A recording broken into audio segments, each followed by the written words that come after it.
Hi everyone, this is Bob, the old ham. Been on the air for 63 years now, and just acquired this SA2060A antenna tuner. This was a deluxe antenna tuner that was manufactured by Heathkit 1983 until the company went out of business a couple years later. This is in beautiful condition. I just received it yesterday, and I'm doing a checkout examination here. I found right away that there was quite a few things wrong. Loose hardware. I have released the coupler on this one, and these couplers are fastened with little tiny Allen head screws, and you can't get in there with the Allen wrench and tighten them properly, because you can't turn the Allen wrench lengthwise. It won't fit in there like this. To tighten that up nice and tight, you'd want to get in there like this lengthwise. You can't. You have to use the end of the wrench like this, and believe it or not, you can't get them tight enough. At least as far as I'm concerned, you can't. So what I've done on these up here already is I put two round head 1/4 inch long 632 screws, and they work just fine in there. I also did this one down here already.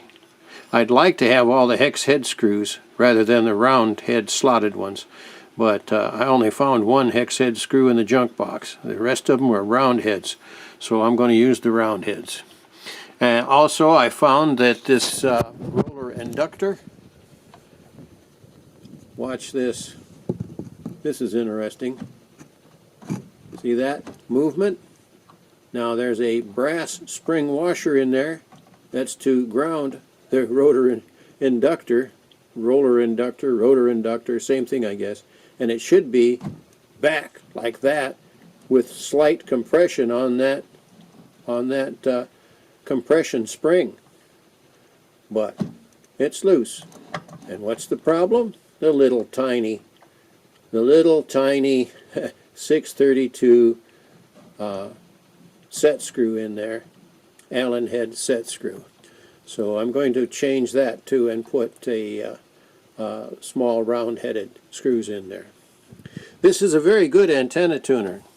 Very large, wide-spaced capacitors to handle high voltage, and a very, very hefty roller inductor. Very nice. And everything looking beautiful. No scratches or wear, or the original plating is still on the rotary inductor, so it's looking very nice. Couple things that I would like to do here. I'd like to put a couple of LED lights in each one of these meters. There's no lighting in there, but they have a clear, you can see my finger through at the top there. They have a clear face on them, so some LEDs could be put right over the top there, a couple of them on each one. So I think I'm going to go ahead and do that. There's a lot of loose hardware.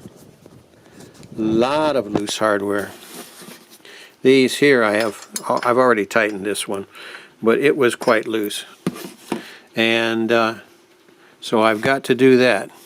Anyhow, it's in really good condition. I wanted to show you that. Now, the package was not as well packed as I would like, and two of these corners on the case top here have been bent over. I put some little pieces of duct tape on my pliers, and I use them then to straighten that out.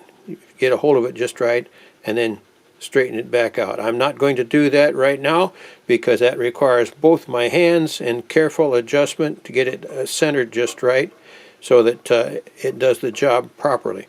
So anyhow, I'll do that after I turn the camera off here.